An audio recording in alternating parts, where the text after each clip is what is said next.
ဒုတိယကမ္ဘာစစ်ကြီးပြီးဆုံးကန်ဒီနှစ်ပတ်အလုံးဂျာမနီစစ်တပ်ဟာရှောင်းနှိပ်ဖို့လက်တကမ်းလို့ကိုရောက်နေပါပြီ။ဒီအချိန်မှာဝီလီဟာလောဆိုတဲ့ဂျာမန်စစ်သားလေးတယောက်ဟာစစ်မြေပြင်ကနေထွက်ပြေးလာခဲ့ပါတယ်။သူ့နောက်ကိုဗိုလ်ကြီးဂျန်ကာနဲ့စစ်သားတွေ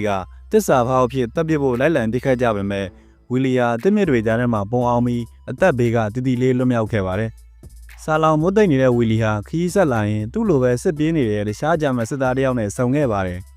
တကယ်တော့အဲ့ဒီအချိန်မှာဂျာမန်စစ်သားတွေကဒီစစ်ပွဲမှာသူတို့ရှောင်းတော့မယ်ဆိုတာသိနေကြပါပြီ။ဒါကြောင့်လူတော်တော်များများဟာစစ်တပ်ကနေစွန့်ခွာထွက်ပြေးနေကြတာပါ။တညမှာတော့ဝီလီနဲ့သူတငယ်ချင်းဟာဗိုက်စာလုံးလို့အနီးနားကအိမ်တအိမ်မှာကြက်ဥခိုးဖို့ကြိုးစားကြပါတယ်။ဒါပေမဲ့အိမ်ရှင်တွေနိုးလာပြီးရုံးရင်းဆန်ခတ်ဖြစ်ရင်ဝီလီရဲ့တငယ်ချင်းအသက်ခံလိုက်ရပါတယ်။အဲ့ဒီခေတ်ကအစားအစာနဲ့ငွေကြေးအလွန်ရှားပါးနေတဲ့အချိန်မှာတယောက်နဲ့တယောက်လူယူတက်ပြတ်နေကြတဲ့ကာလဖြစ်လို့လူယူသူတွေကိုတေတံမဲ့ပေးပါတယ်။တကဘာလုံးကိုတိမ့်မိုက်ရှင်ခဲ့တဲ့ဂျာမနီနိုင်ငံဟာအခုတော့မိမိလူမျိုးချင်းချင်းပြန်တက်နေရတဲ့အခြေအနေဆိုးကိုရောက်နေပါပြီ။ဝီလီတယောက်အေးဒဏ်နဲ့ငမ်းမမှုကိုလူးလဲခံစားရင်လမ်းဘေးမှာစစ်ပစ်ထားတဲ့ကားတစ်စီးကိုတွေ့လိုက်ပါတယ်။ကားထဲမှာတော့အစားအစာတချို့နဲ့အတူဂျာမန်ဗိုလ်ကြီးတို့ရဲ့ယူနီဖောင်းအပြည့်စုံပါတဲ့တစ်တာလုံးကိုတွေ့ရှိသွားပါတယ်။ဝီလီဟာအစားအစာတွေကိုစားတော့ပြီးဗိုလ်ကြီးယူနီဖောင်းကိုဝတ်ဆင်လိုက်တဲ့အခါသူ့ကိုယ်သူတကယ်ပဲဗိုလ်ကြီးတယောက်ဖြစ်သွားတယ်လို့ခံစားလိုက်ရပါတယ်။အဲ့ဒီအချိန်မှာပဲလမ်းပြောင်းနေတဲ့ဂျာမန်စစ်သားတယောက်ရောက်လာပြီးဝီလီကိုဗိုလ်ကြီးအစ်စ်မန်းလို့ထင်မှတ်သွားပါတယ်။ဗိုလ်ကြီးကပြတ်နေရလားကျွန်တော်ပြင်ပေးပါမယ်ဆိုပြီးကားကိုပြင်ပေးပြီးဝီလီနောက်ကိုလိုက်လာပါတယ်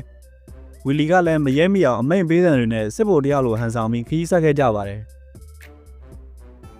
ညဘက်မှာတော့သူတို့ဟာရက်ဆိုင်တစ်ခုကိုရောက်သွားပါတယ်။ဗိုလ်ကြီးဝတ်စုံနဲ့ဝီလီကိုမြင်တော့ဆိုင်တွေကလူတွေအကုန်ငြိမ်ကျသွားပါတယ်။တကယ်တော့ဂျာမန်ပြည်သူတွေဟာစစ်တပ်ကြောင့်သူတို့ရဲ့ရှစ်ခင်ရသူတွေနဲ့အိုးအိမ်စည်းစိမ်တွေဆုံးရှုံးခဲ့ရလို့စစ်တပ်ကိုအလွန်မော်တီးနေကြတာပါ။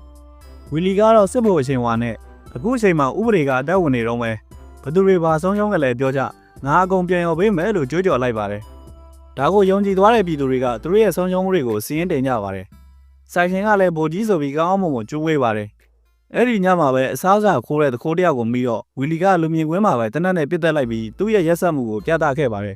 ။နောက်တစ်နေ့မှာတော့လမ်းမှာမိသားစုစုကိုနှိပ်စက်နေတဲ့စစ်ပြေးစစ်သား၃ယောက်နဲ့ထပ်ဆုံပါတယ်။ဝီလီကသူဟာဟစ်တလာကိုယ်တိုင်အထူးတာဝန်ပေးလွှတ်လိုက်တဲ့ဗိုလ်ကြီးဖြစ်ကြောင်းနဲ့သူ့မှာစစ်သားရင်အားလိုအပ်နေကြောင်းပြောပြပြီးအဲ့ဒီ၃ယောက်ကိုပါသူ့အဖွဲ့ထဲတင်သွင်းလိုက်ပါတယ်။အခုဆိုရင်ဝီလီရဲ့အဖွဲ့ဟာ9ယောက်ဖြစ်လာပါပြီ။လန်ကီမှာအမြောက်ကြီးတွေကင်ဆောင်လာတဲ့ရှားစစ်သားတွေနဲ့ထပ်ဆုံပြီးဝီလီရဲ့အဖွဲ့ဟာတဖြည်းဖြည်းအင်အားတောင့်တင်းလာပါတယ်။ဒါပေမဲ့ကားစီကုန်သွားတဲ့အခါစစ်သားတွေကကားကိုတွန်းရင်သွားနေကြရပါတယ်။အဲ့ဒီအချိန်မှာဒီနယ်မြေကိုစောင့်ကြပ်နေတဲ့စစ်စေးအဖွဲ့နဲ့တိုးပါလေရောသူတို့ကတနက်နေ့ချိန်ပြီးစားစာရန်စစ်ဆေးဖို့လုပ်ပါတယ်။ဝီလီယာစားစာရန်မရှိလို့တော်တော်လေးထိတ်လန့်သွားပေမဲ့လူလဲကြပြီးငါကဗိုလ်ကြီးတယောက်ပဲဒီလိုစော်ကားတာကိုလုံးဝတီးမခံနိုင်ဘူးလို့ဒေါသကြီးနဲ့အော်ဟစ်လိုက်ပါတယ်။အဲ့ဒီအဖွဲ့ရဲ့ဗိုလ်ကြီးရောက်လာပြီးစာရွက်စစ်ဖို့ထပ်ပြောတဲ့အခါဝီလီကငါ့ကိုဟစ်တလာကိုရန်အထူးတာဝန်နဲ့လွှတ်လိုက်တာလို့လိန်ညာလိုက်ပါတယ်။ပြီးတော့ဝီလီကပါနဲ့စွာနဲ့မင်းကလည်းဗိုလ်ကြီးငါကလည်းဗိုလ်ကြီးပဲမင်းစာရွက်တွေကိုလည်းငါစစ်မယ်လို့ပြန်ပြောလိုက်တဲ့အခါဟိုဘက်ဗိုလ်ကြီးကဝီလီကိုအစ်စ်မန်းလို့ယုံကြည်သွားပြီးမစစ်ဆေးတော့ဘဲနဲ့လွတ်ပေးလိုက်ပါတယ်။ဝီလီကလည်းမင်းတို့နယ်မြေမှာယူနီဖောင်းဝတ်ပြီးလူသက်လူရက်နေတဲ့စစ်ပြေးတွေကိုငါကိုယ်တိုင်ပညာပေးမယ်ဆိုပြီးသူ့ရိုးနဲ့ပူးပေါင်းလိုက်ပါတယ်။အဲ့ဒီကားနဲ့တဆင့်ဝီလီဟာစစ်စခန်းတစ်ခုကိုရောက်သွားပြီးအဲ့ဒီမှာသူတို့အစပိုင်းမှာတပ်ဖို့လိုက်ခဲ့တဲ့ဗိုလ်ကြီးဂျန်ကာနဲ့ပြန်ဆုံပါတယ်။ဂျန်ကာကဝီလီကိုမြင်မှုတလို့ရှိပေမဲ့ယူနီဖောင်းနဲ့ဖြစ်နေလို့ချက်ချင်းမမှတ်မိသေးပါဘူး။အဲ့ဒီနောက်သူတို့ဟာစစ်တပ်ဝန်စခန်းတစ်ခုကိုရောက်သွားပါတယ်။စစ်စခန်းတာဝန်ခံကာရဲကဒီစစ်ပြေးတွေဟာထွက်ပြေးပြီးပြည်သူတွေကိုဒုက္ခပေးနေတယ်။ဒါပေမဲ့တရားရုံးအမိန့်မရှိလို့ဘာမှလုပ်လို့မရဘူးလို့ဝီလီကိုတိုင်နှမ်းပါတယ်။ဝီလီကငါကူကြီးပေးမယ်အရင်ဆုံးအကျဉ်းသားတွေကိုကြည့်ပြစေလို့ပြောလိုက်ပါတယ်။ဝီလီနဲ့သူ့အဖွဲ့သားတွေဟာအကျဉ်းသားတွေကိုအလွန်ရက်စက်စွာရိုက်နှက်ပြီးသူတို့စီကငွေတွေကိုလူယူကြပါတယ်။ဝီလီကဒီအကျဉ်းသားတွေကိုအကုန်ရှင်းပြမယ်လို့ဆုံးဖြတ်လိုက်ပါတယ်။သူကမြေချင်းကြီးတွေတူခိုင်းပြီးအကျဉ်းသားတွေကိုအစုလိုက်ပြုံလိုက်တပ်ဖြတ်ဖို့ပြင်ဆင်ပါတယ်။ဒါကိုမြင်တဲ့အကျဉ်းထောင်မှုဝါဒန်ကငါတို့တရားရေးဌာနကဘာအမိန့်မှမရသေးဘူးမင်းစာရွက်တွေကိုပြပါလို့တားရှိပါတယ်ဝီလီကဖုန်းထဲကနေလူကြီးတွေကိုဟစ်တလာရဲ့နာမည်ကိုသုံးပြီးလိန်ညာဖြောင်းပြလိုက်နိုင်တဲ့အတွက်တရားရေးဌာနကပါဝီလီလောသမျှကိုခွင့်ပြုလိုက်ပါတယ်